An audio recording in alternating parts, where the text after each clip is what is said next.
Ladies and gentlemen, welcome to today's Supportive Care Coalition webinar. Today's presentation is titled, Using a Virtual Platform for Interactive Communication Trainings in the COVID-19 Era, Lessons Learned, presented by Dr. Caroline Hurd and Mari Matsumoto. Before we get started, I'd like to mention that today's session is being recorded and you are currently in a listen-only mode. You will be receiving an email tomorrow with access to the recording to listen to on demand. A large portion of today's webinar will be a question and answer period, so please use the questions panel on the right side of your screen to begin submitting questions at any time for our speakers to discuss. If you experience any technical difficulties during today's webinar, you can click the Help tab at the top of your control panel or ask me a question directly in the questions panel.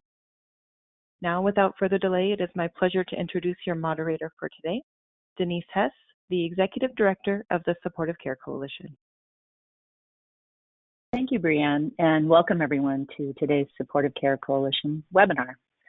For those of you learning about the Supportive Care Coalition for the first time, the coalition is a partnership of Catholic healthcare ministries from across the United States dedicated to advancing excellence in palliative care through advocacy efforts at the local and national levels, interprofessional education, resources in healthcare ethics, and the integration of spirituality in palliative care practice.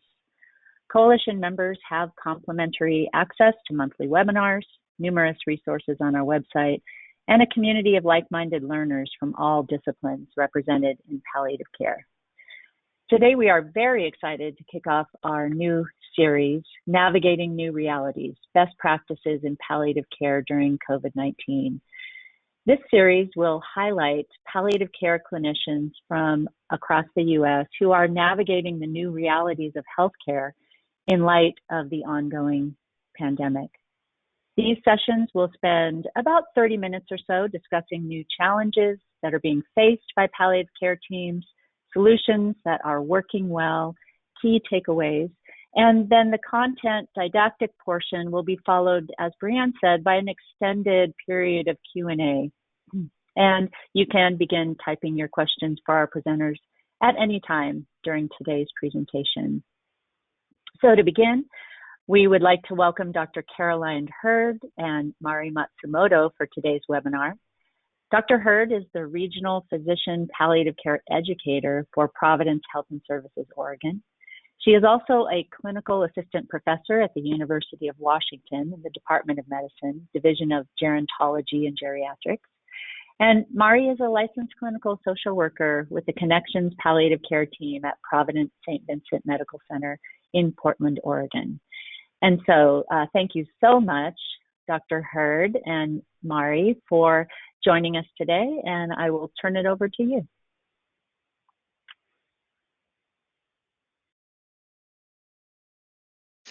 Great. Thank you so much, Denise. And Brianne, we are really excited to be here and to be being able to talk to everybody virtually and talk about some of the things that have gone really well in all the transitions to virtual interactions and some of the things that we've learned that we can hopefully share with all of you if you are thinking about doing similar education in your healthcare systems. So I'm going to take... So we are going to be talking today with all of you specifically about some virtual trainings that we put into place for our system that are related to communication skills in the setting of COVID-19. And the initial need for these communication trainings actually came early on in the pandemic in our system when a number of our colleagues from ethics and the emergency room and the ICU came to us when everybody was trying to do preparation planning for a potential surge.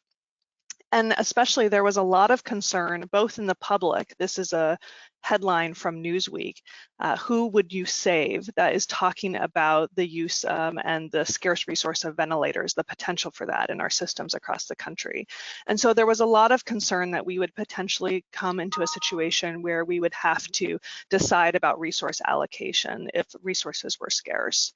And so you can imagine, and this was really no historical precedence in this, something that a lot of systems have planned for over the years, but this was really, I think, the first time that this felt like a real possibility for people, and there was a lot of distress among our colleagues and our system leaders in terms of how we would manage that. And specifically, there were a lot of people who, if a surge happens, and there were a number of places across the country we know who are even actually still in the middle of very high volumes for their systems related to this illness, is that would clinicians be potentially working in environments that they weren't normally working in, and would they have the skills to be able to have some of these difficult conversations?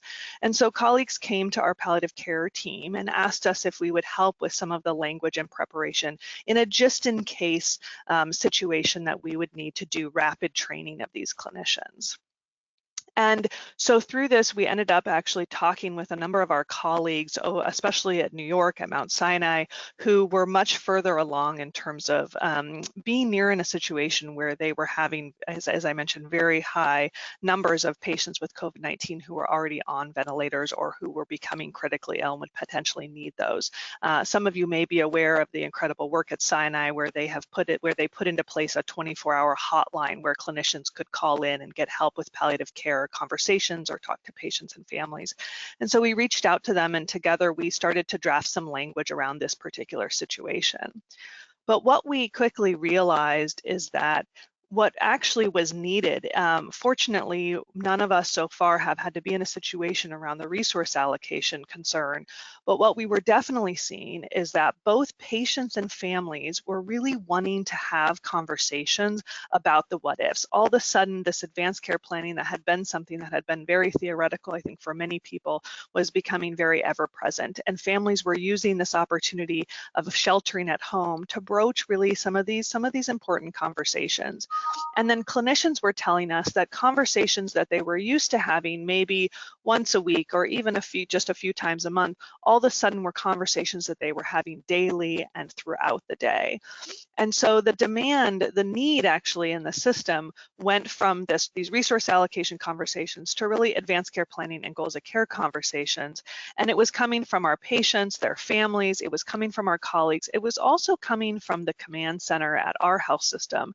And the main need was really making sure that we were representing patients' values and that people were getting the right care that they wanted in the right place, and doing some of that in advance before a crisis happened. And so what we realized is that the ask was really quick, accessible training that people could use right now in their practice. And one of the things that we started to draft was thinking about these particular conversations. So how do we both do an intervention that is needed now, but still plan for potential changes as the system needs might change depending on the demand from the pandemic? And so we started to think about these conversations by crisis stage and location of where these conversations were happening. So you'll see in the top part of this table is the outpatient or long-term care settings, and then these are divided by stratifying people by prognostication, by prognostic risk in terms of what would be their risk if they contracted COVID-19 of having a poor outcome. And then in the lower part are in the inpatient and emergency department settings. And we started to come up with some talking maps utilizing some resources that we collaborate with nationally to develop some of these scripting and tools for people to use in these different settings based on the different crisis stages. I'm going to hand it over to Mari to talk about those resources. Hi, everybody. So we looked at what was being done nationally, including at Vital Talk, which Caroline, Hurd, and I are both trained in, which offers frameworks and maps for having serious illness conversation, as well as the work done by the Ariadne Labs. And they have for a long time worked on scripting around having serious illness conversation. So we put those two resources together and utilize Zoom as an online platform to be able to leverage what those two platforms were already offering and not only to provide education through didactic, but also provide an opportunity through Zoom to have an interactive way in which people can work in small groups on some of these skills that we were offering. In our 1-hour sessions with the participants in our webinars, we offered a concrete framework for having such serious illness conversations, including a roadmap. And then we taught them 3 key skills, including offering headlines, so delivering serious news to patients and families in the hospital, utilizing both providing information and meaning of what's going on from a medical perspective, how to recognize and then explicitly respond to emotions, and then to make values-based recommendations based on values that were elicited using the framework that we offered. And then finally, we offered a script that clinicians can use when having these conversations with people in whatever medical setting they may be working in, to offer them concrete words and language that they can use to have these conversations. We began our 1-hour session with a didactic, offering the education around that framework and the skills that I was just talking about. And then we did a brief demonstration with Caroline as a clinician and myself as the patient to show the participants how these things would be actually utilized in a real conversation with people who are ill. And then we actually utilized the functions of Zoom to put people into small groups virtually, groups of about 3 to 4 people, with someone being a clinician, someone being a patient, and then having 1 or 2 observers in the small group as well. We gave the clinician a script and we gave the patient a script. So all they had to do really was to follow the script, but get familiar with and practice, have an opportunity to practice the wording that we were offering to have these conversations.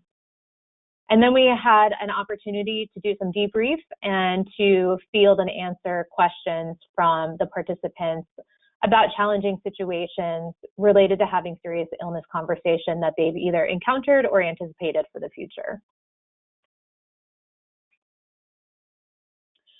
We really looked to our partners to be able to leverage their audiences and reach more people. And so these are some of the partners that we worked with: the Supportive Care Coalition, the Institute for Human Caring, Cambia Health Foundation, the University of Washington Graduate Certificate Program in Palliative Care, etc. We wanted to make sure that we made these sessions accessible, so they were free for people who were participating. We put them on quite frequently in the beginning. We had a session for the outpatient setting, a session for the acute care setting, one for the ICU and ED, and we offered them weekly at first for a couple of weeks, and now we're offering them at a monthly rate.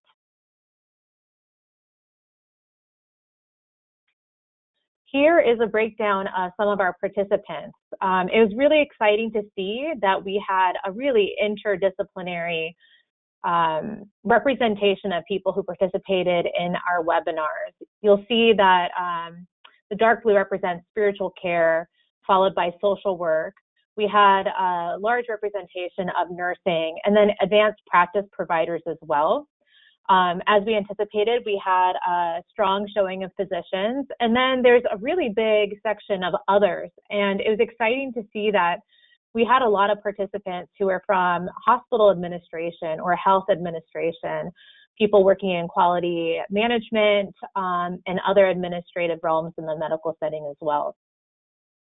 And then not only did we have an interprofessional group of people participating, but we also had people from across care settings in the medical setting. So we had the largest participation from people who worked in the outpatient setting, followed by acute care, the ICU, and ED. We also, we don't have a graphic to show this, but we also had participation from across the country, which is really exciting to see. We had people participating from the area here in Oregon, but also Alaska, Texas, the East Coast. We had North Carolina, New York, Massachusetts, and even the more central areas of the country as well. We even had a couple participants from Vital Talk Japan, and they had woken up at 4 a.m. to participate in our webinar. So that was pretty cool to see too.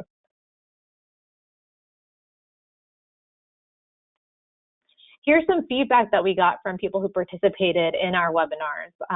Some direct feedback from clinicians on the front line. We had a pediatric adult nurse who told us, I found myself going into the script and leaning into robust and meaningful conversation, which is exactly what we were hoping for. We acknowledged in our webinars that using a script sometimes can feel awkward, but it allows us the language and the tools to have these efficient conversations and valuable conversations. And so people were utilizing them after the webinar with great success. Geriatrician, who's known to many of us, who's someone that I look up to in the field, quite experienced, and you guys have ignited me. I did 3 goals of care conversations out of 6 patients I saw on Friday, all with the COVID template. It was so rewarding. The 2 80-year-olds were so grateful, which highlights another thing, that people were eager for this conversation. Not only did we have clinicians participate, but we had educators too. One of our social work educators on the East Coast said, I'm teaching a class for social work students this summer and want to do this as a training. I'm just wondering how much to adjust it. I love a co-facilitator. So it's really exciting to see that people not only were learning for themselves these skills, but then were motivated to take the tools that we were offering to disseminate it to other people to enable them to have some of these conversations as well. We had a physician educator state, thank you for those beautiful talking map resources. I've been leading a resident curriculum in the time of COVID. I love that it not only has the words, but also what you are doing at each step. And so again, we were encouraged to see that we were reaching people beyond just the participants who were able to come and attend our meetings. Thank you, Mari. And so in terms of some of our plus delta here, some of the takeaways that we really learned that we think that went well for this experience that we are continuing to do is that in a lot of ways, this, I think, opened the door to a lot of new opportunities. And one of the first things is just thinking about virtual education. I think similar to telemedicine, which obviously had been present before COVID hit, that just in education, virtual tele-education is really here to stay and here to expand. And I think it really pushed us to start to utilize platforms in a different way than we had before. And to actually, I think in the past, we would have used those as a backup option if we couldn't do things in person. And I think we're realizing that there's actually incredible advantages to being able to do things virtually. And one of the biggest ones of that is actually being able to increase access. And so as Mari mentioned, even with these trainings, we had people from across the country, even around the world. And we also had participants who have then been able to attend our trainings, especially in more rural areas. It's been one of our goals to reach some of our, especially in our health system, some of our communities who may not have the same educational resources in their particular staffing. So for example, actually yesterday, Mari and I, along with one of our other nurse practitioner colleagues, led a 4-hour workshop in Vital Talk for a Vital Talk training. It was our first 4-hour half-day training for Vital Talk that we did virtually, and 2 of our participants were from our Medford hospital. And we have not yet been able to get down to Mentor to be able to do Vital Talk training with them as of yet. And so that was a way for them to be able to participate from a distance. So that increased access, I think, has been one of the incredible benefits of this. And as I mentioned, it's also changed our action. So we, for example, right now, even before COVID, we were doing a large program in our primary care clinics where we were training entire primary care clinics. I think we spoke about that program actually through the Supportive Care Coalition several months ago, and that had been in full. We were in full training for that program, and because of COVID, we had to really kind of put that on hold. And now we are essentially adapting all that curriculum to be able to be done virtually with our clinics virtually, so that we can still get to people. So I think it's pushing us to still continue to do this type of education, and again, reach maybe people that we haven't been able to reach before.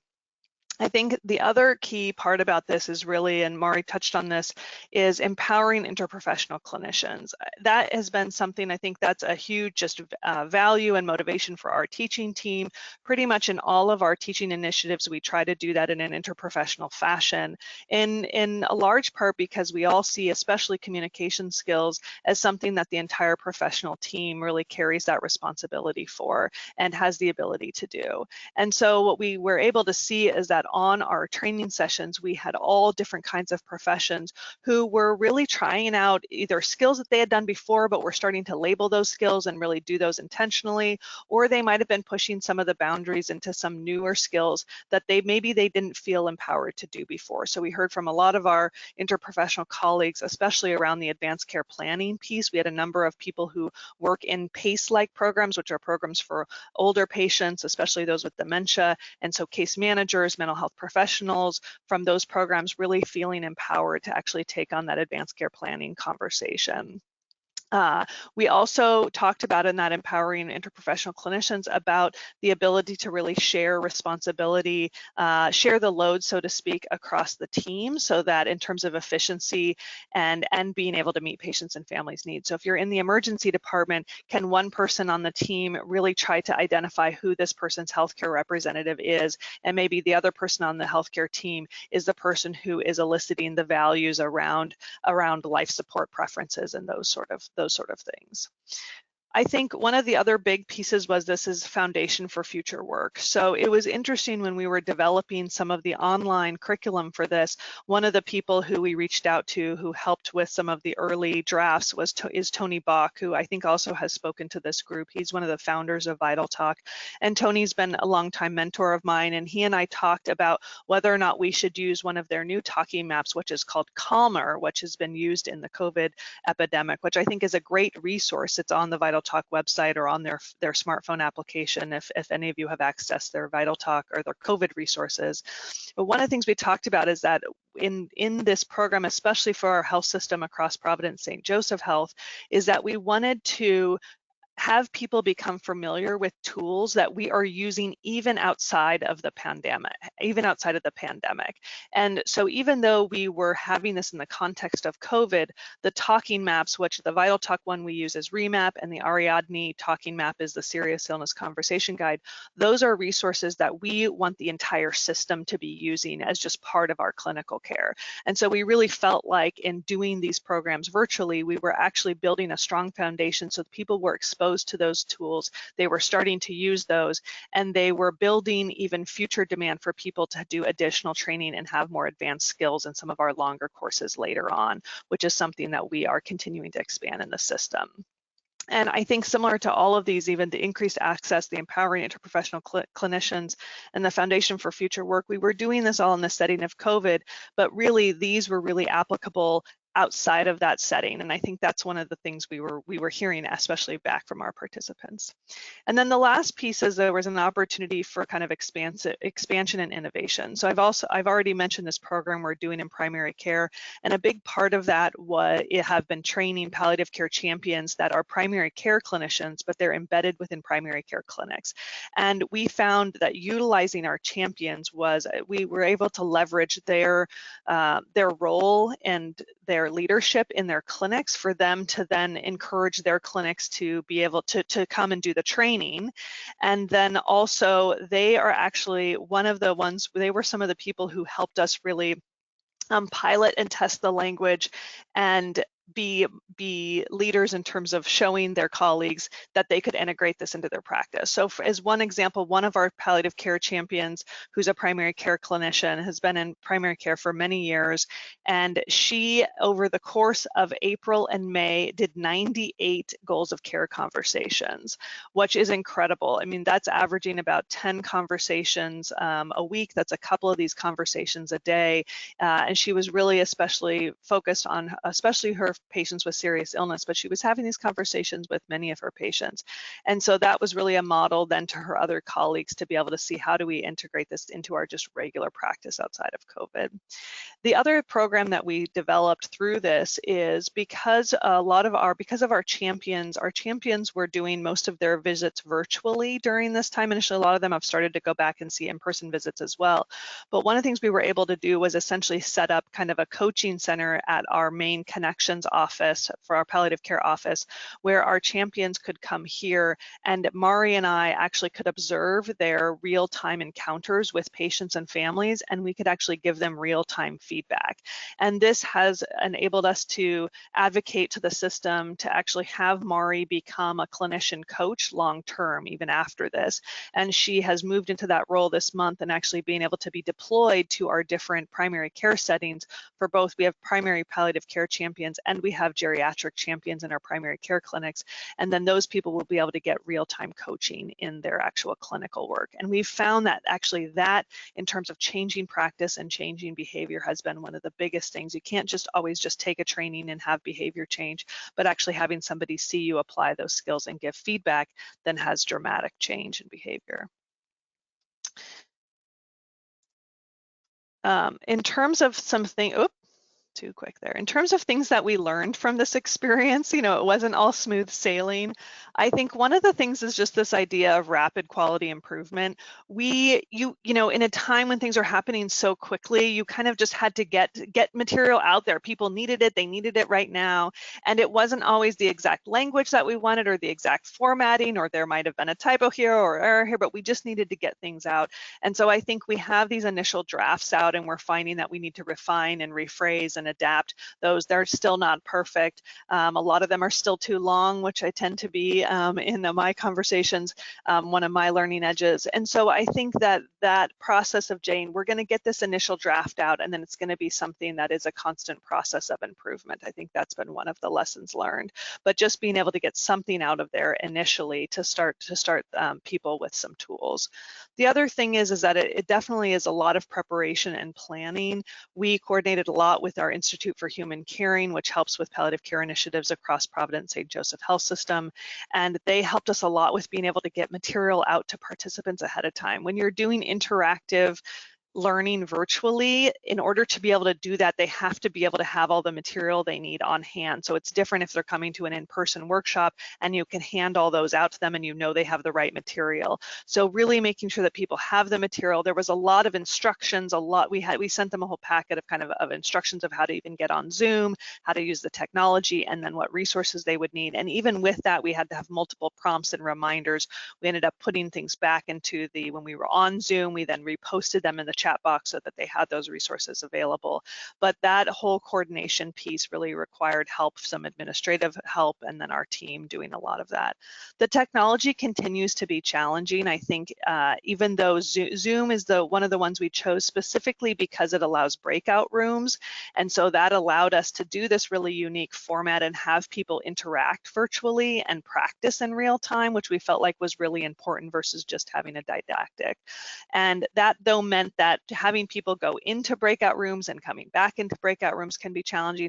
People in the breakout rooms needed to have their audio and video be able to work. And so we ended up having somebody on our call, one of our program managers at the University of Washington through our graduate program was kind of our tech person. And she just, even while Mari and I were teaching, she sits in the background and works with people one-on-one to make sure that their technology is effective so that they can participate. But I think that was one of the big challenges. Zoom had put, as we all know, because of Zoom bombing, had put in some different changes to their platform. So initially we were having people register through the Institute for Human Caring and then having them register through the Zoom platform, but that was creating kind of an additional barrier to that, and people were having challenges with that. So we ended up actually dropping that latter piece, knowing that there was kind of a risk there in terms of that component, but trying to decrease barriers for the technology for people.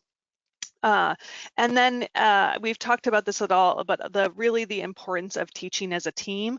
Partly also, if you have technical issues, then you have a team member who can step in and help with you. But I think that is one of our biggest feedbacks from our participants has been how helpful it has been to work in terms of a team. And so I think that would be definitely one of the things in terms of learning for us, that's a really important component for us to continue to do. The other thing I was going to say about that is when we sent people into breakout rooms, there would be times where we might have 30 or 40 people on a call. And so to have something be interactive could be challenging at times because we weren't able to be in all of the breakout rooms all the time to be able to do additional coaching in those sessions. So if you are doing these sessions, you can either do smaller groups and have that ability, or thinking about, are there other ways? Do you have other team members who can come in and help with some of those pieces? Some of our other teaching team members would join the calls when they were able to be in the small groups and also facilitate challenges that were there when we weren't able to be there.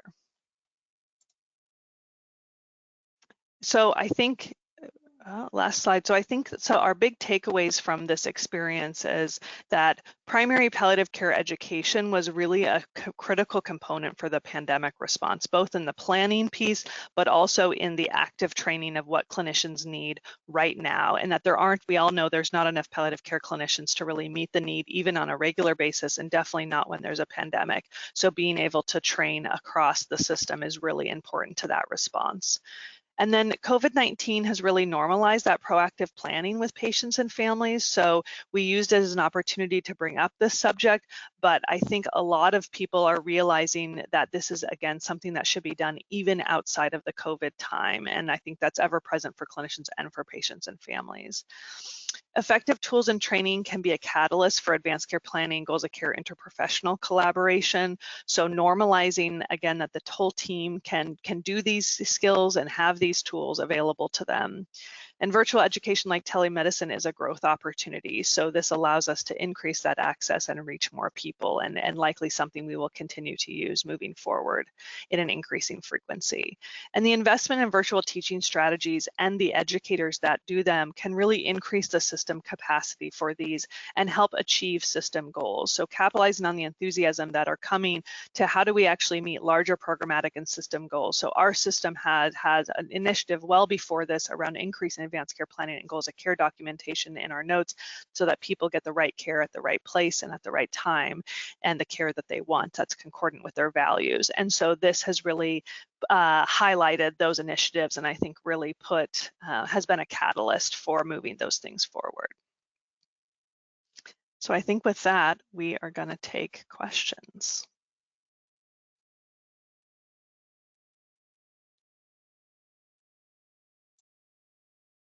Thank you so much, Caroline and Mari. I have to say from the audience and you all who are listening, feel free to navigate over to the questions panel and continue typing in your questions. We have lots of mainly amens and good work and how can I bring this to where I am are the primary questions we'll address first. But before we get into the questions, I just want to remind everyone too that as Caroline and Mari have been mentioning resources, we've been posting links to those in the chat panel. So if you expand that on your dashboard, you will see the links to what is Vital Talk and where can I find the Calmer Vital Talk talking map and more. And we'll continue to do that as Caroline and Mari address your questions. So first off, let's take the main question we have from lots and lots of folks who are saying some of them have been in surge areas and they are having a moment to take a breath, and their colleagues around them, those who are specialty trained in hospice and palliative care, are realizing what an incredibly valuable skill set they have, and they are looking to them to bring training just like this to the ED, to the ICU setting. So can you both talk a little bit about how this can be scaled, adopted, bring other people on, whatever that model looks like to keep this good work going and get it out far and wide? Yeah, Mari, I can speak to that. So I think especially for those of you who are, really in that search space, we modeled our curriculum off of our colleagues at Mount Sinai. So that's actually, I think, and they are still in the middle of that, I think. And so what they did actually in their palliative care group is they initially actually trained, they did this 1 hour training. They were focused, their conversations were slightly different. And we adapted some of their talking, some of their scripting for that, but they ended up training everyone essentially in their geriatric division so that everybody would be prepared to do this. And it was essentially kind of a requirement for their division for them to attend and tend on. And it's 1 hour, and they were offering them frequently. I think even for a time they might have even been doing them daily in order to train everybody. And they trained, several, over 100 people, and they were working on their division of geriatrics, and then they were going to do the Department of Medicine kind of beyond that. And so, and I haven't had any updates with the organizers of those recently, but I know that they were continuing to do those trainings to expand capability. So we definitely have a number of colleagues who are doing that. And in fact, one of the partners Swedish, who is one of the Catholic hospitals in the Seattle area, they have actually reached out to us, and we are working with them on how to train all of their emergency department clinicians. So we have a meeting coming up in July where we're doing a training for just their directors of 7 of their emergency departments and their nurse managers to kind of get that started and do that initial, and then ideally have them do a larger training for all of their clinicians. And so I think the nice thing about the format, and one of the reasons we did it the way that we did, is that it's really scalable and it's only 1 hour, and then people have the tools to use after. And so one of the things, because of the Zoom breakout rooms, is you could theoretically, I think you can have up to 50 breakout rooms in Zoom if you have that particular account with Zoom. And so that actually means if you have 3 to 4 people in there, you can have upwards of 200 people on a call at a time. So in theory, you could do that. We'll share at the end of this, we have continued trainings for the month of July, where each of those sessions is done once per week. So our emergency room, our acute care, ICU, and outpatient each have 1 session per week. And in August, our plan is to actually make a recording of those so that people could access them through the Institute of Human Caring when they're on their own time, because we know it can be difficult to access virtual webinars when you need them, if they're only during specified time. The disadvantage of the recordings, even though we think that will increase access, will be you won't quite get the same degree of interaction that's there that you get with these sessions. And I think with our teaching, I know some people have asked, what is Vital Talk? And so Vital Talk is really, it's a national model for doing serious illness communication training. Vital Talk has trained facilitators, hundreds of facilitators across the country and really around the world. And Mari and I are trained in that. And what Vital Talk is I would say it's a couple things. It's giving a roadmap to conversation so people have an idea of where the conversation is going. And then it also starts to label communication skills. So some people say, oh, I just think I'm a good communicator, or I am empathic, but actually really saying, oh, right now I'm assessing what the patient knows. Right now I'm eliciting a value. Right now I'm respecting somebody's emotions. Right now, I'm naming emotion. Right now I am making a recommendation that's values-based. And when we start to label communication skills, all of a sudden we start to be able to use them much more intentionally and effectively in situations. And so that's kind of the model of that. So they both have a number of free resources, and then Vital Talk traditionally is taught usually in simulation, where you have a trained actor and people can time in and time out and practice and rewind and replay and do that sort of thing. And so that model, though, is really around deliberate practice, where you actually go in and practice a communication skill. And so we've done that in this very condensed version in these sessions. It was a longer answer to your question, Denise. That's all right. Mari, did you want to add anything? No, I think Caroline spoke to that really well. Thank you. Okay.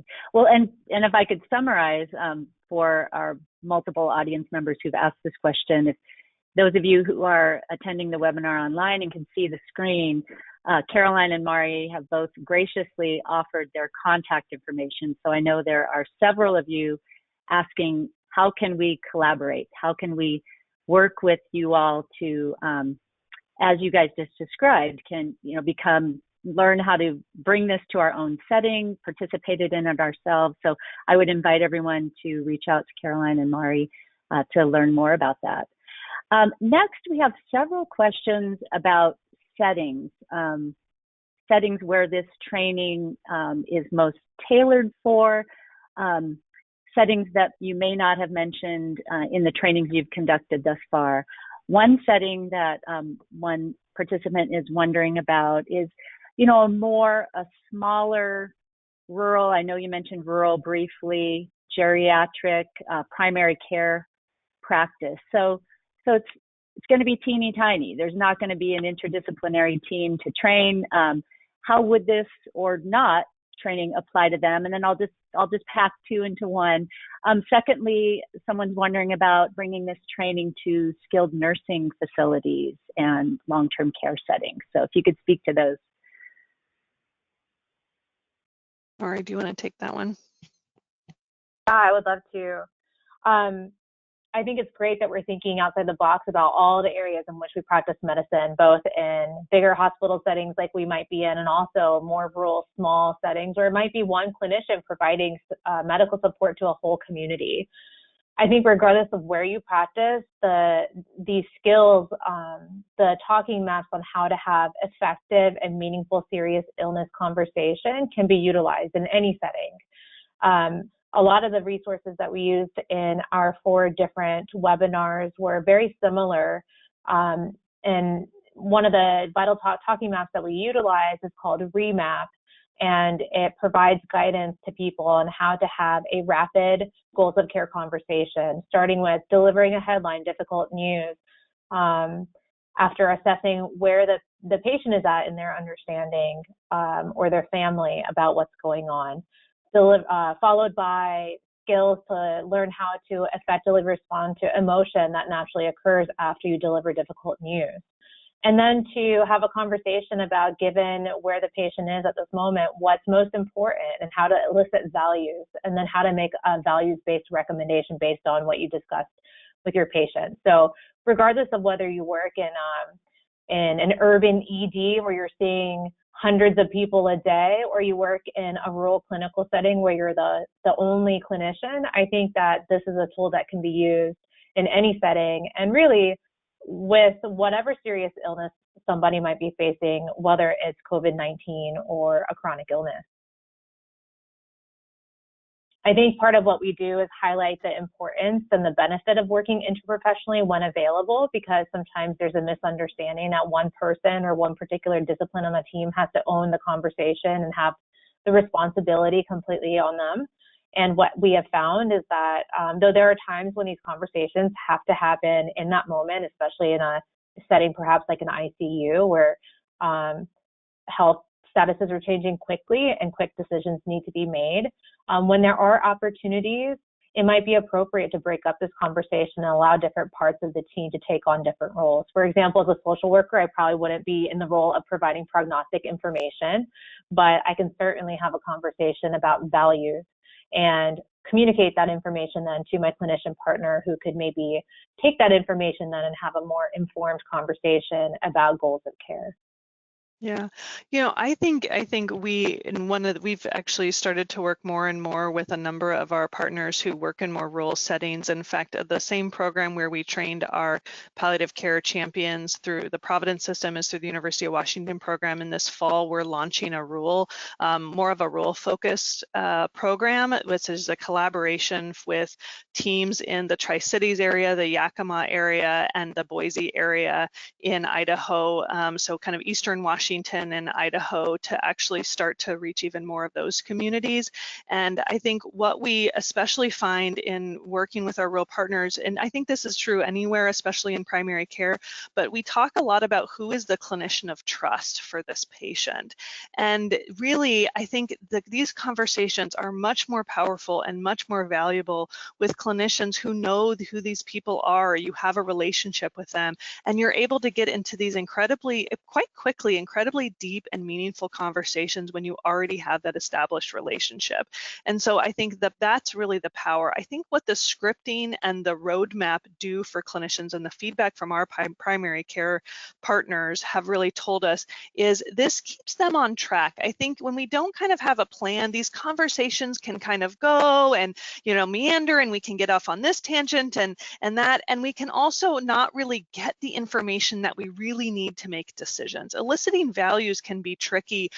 We just learned this in our training yesterday, is it's a skill that you have to practice to really get the information you need that's going to translate into a medical plan of care that makes sense.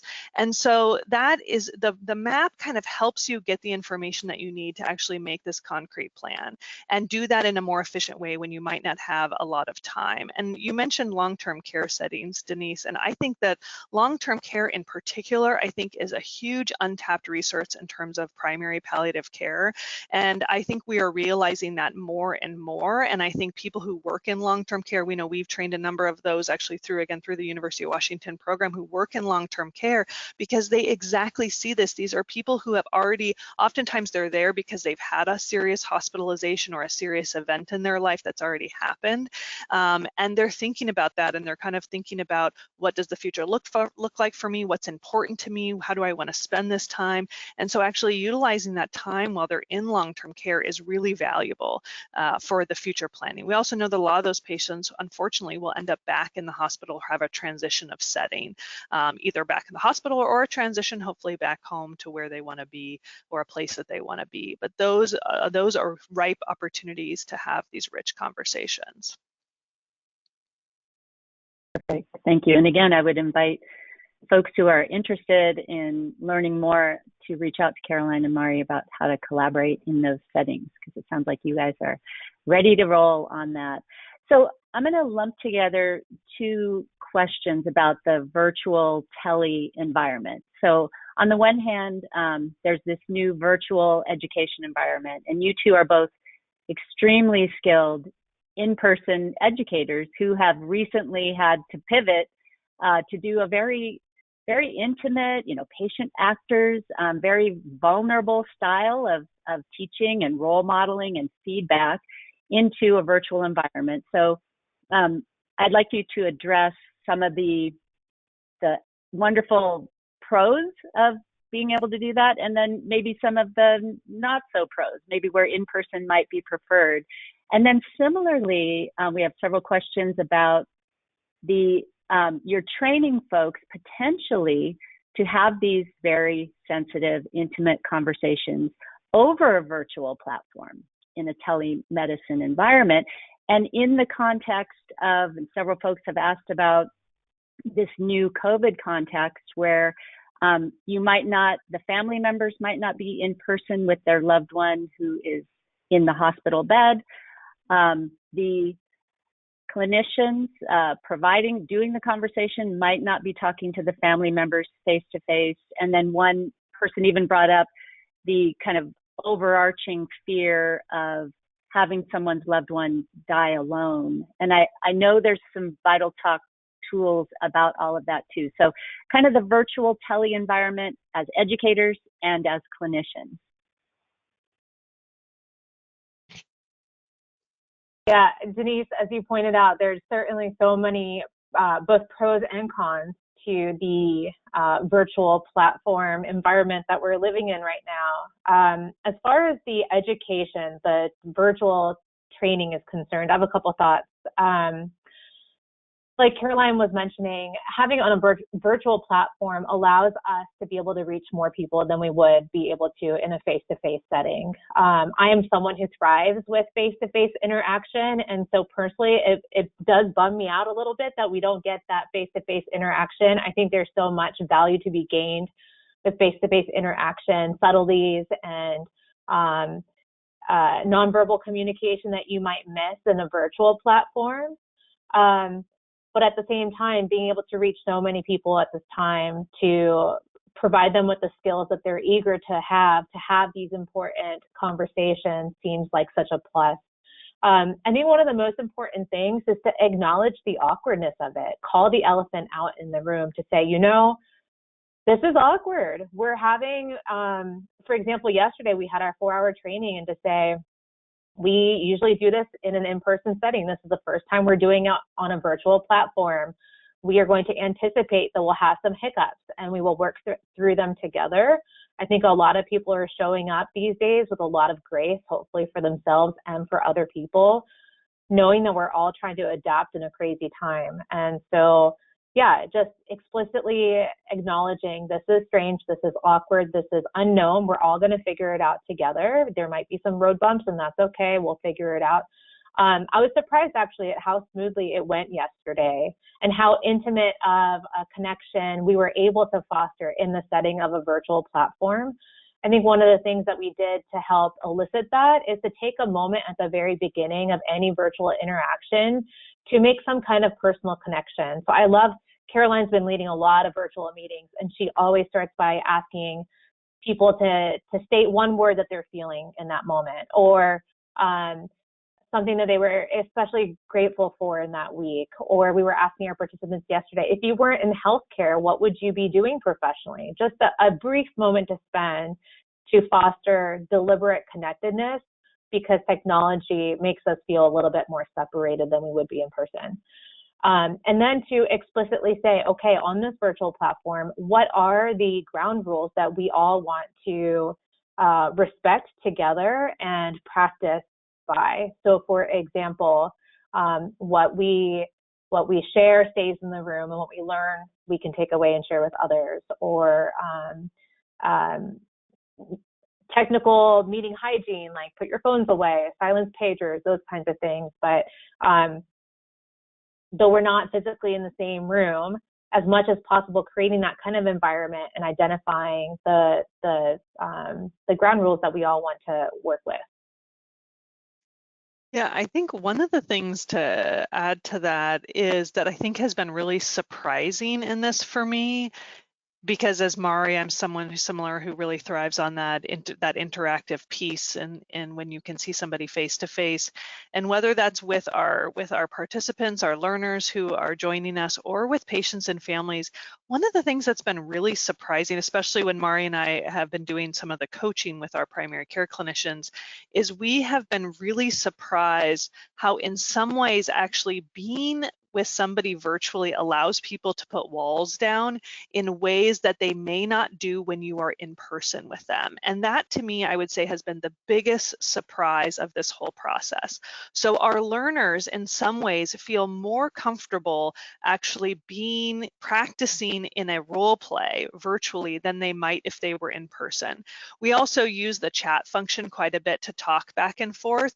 And so sometimes people feel more comfortable writing something than they would saying a response in a learning setting. And patients and families, for us, the virtual setting has actually allowed, many times people come to clinic and they don't have a family member with them.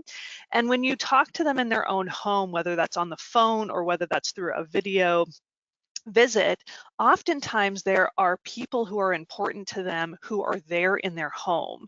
One of the patients who we were working with, who is a woman who has advanced breast cancer, her caregiver actually lives with her and doesn't always come into the clinic visits, but was there and had some really important things to add about what was happening at home.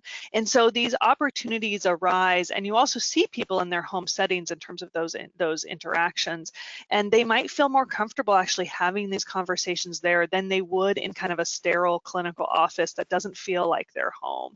So I think that for me has been the most interesting and exciting, both in the teaching and in the patient care aspect. And Caroline, to add to that, I'm thinking about our outpatient palliative care group, and they for a long time have been doing home visits to see people, to have these kinds of conversations. In this time of technology, or kind of forced technology, they've been doing the telemedicine, and they're finding that they can reach far more people than they ever have in the past because they're cutting out that commute time. And though there's disadvantages, of course, of not being able to go into someone else's setting to have these conversations, I think we've just been overwhelmed by the number of people they've been able to reach. I think to answer your question too about patients in maybe an acute care setting and the use of technology there, like I was saying before, there are times when these goals of care conversations have to happen really quickly, and there isn't time necessarily to facilitate getting loved ones on a phone or a virtual platform.